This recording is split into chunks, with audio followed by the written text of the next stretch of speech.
What does everybody think of this one? Well, we tied for last, you and me, so it's a garbage game that no one should buy, obviously. My win streak is over, Yeah. and I hate it. Unseated! Yeah. But apart from that, I think it's really, really very fun. It's simple enough. It's, it's simple card actions and I love how useful the pagoda actually is. Unlike the table presence of this gimmick is super cool, and it matters. Yeah, for the gameplay. Because I was playing the new version of Everdale, and it's got a smaller tree, but it's like there's no reason for it. Like it doesn't do anything. It's just there for the decoration. Yeah. But this is actually very useful. I think it plays very well, and it's very fun. And I think it's pretty easy to pick up. Yeah, I was worried when you were explaining it. I was like, oh god, oh god, oh god. But actually, it's quite simple once you just start doing it. Yeah, I agree.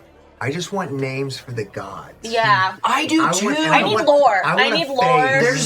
There's a tiny bit, but it's not much. I can't get invested without lore. Yeah. I need like a fire god and a water god. But it's called the Four Gardens, not the Four Gods. That's true. That's true. And I think the little bit of lore that's in this is long ago in a beautiful eastern kingdom, a queen and her people pleased their gods by building a mystical pagoda. The pagoda housed the four gods and towered strong over the magnificent kingdom. As time passed, the queen fell ill, and she summoned her people to compete for her crown. The crown would be passed on to the person who could build the most pristine garden around the pagoda. The heir would be chosen by the four gods themselves. That's it. That's all the lore we get from this rulebook. That's a really terrible way to do government. It'd be like, listen, who's the best at gardening around here? If you can grow a good garden, you can lead a country. Having said that, I think gardening is a skill that takes a lot of patience, a lot of dedication, a lot of forethought. Absolutely. Planning. Planning, like learning on the go, like identifying like what's wrong, how do we fix it? Yeah. Because everything's outside, there's only so much control you have over it. Yeah. I'm going to spin that pagoda. You Do good? it this way. We'll do it this way. Okay, so here's my spin. That is a spin. And I'm going from the bottom to the top. Now we hear all the way from the bottom to the top. And now my time with the pagoda has come to an end. I am playing this card. No, I wanted to play this card. There it is. And now I'm going to play this card as my last action to reallocate. There we go. And these go back.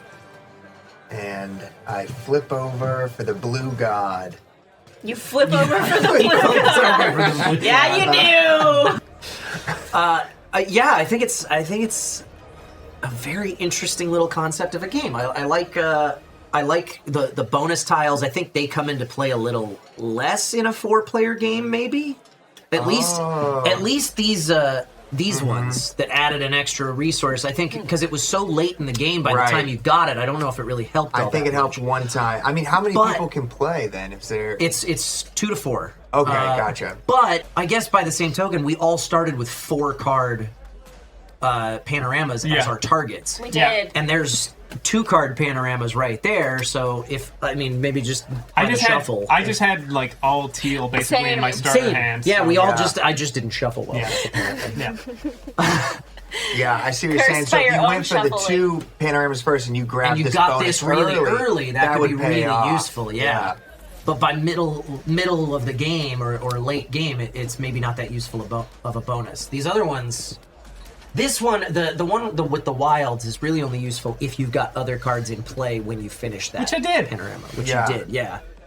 It's crazy that Eric cheated and still lost. I think that's an interesting point. I know. I try so hard. Amazing. Anyway, that's 4 Gardens from Arcane Wonders. Thank you guys so much for playing it with us. Hey, thanks for checking out BNB Tabletop, the home of the Board and Barrel, a live show every Sunday night at 5 p.m. Pacific where me and my buddies play board games. If you haven't seen it, you're missing out. We like to keep things interactive with our Buff and Nerf house rules that allow you to influence the course of the game, and virtual bingo cards that could win you a free board game of your own.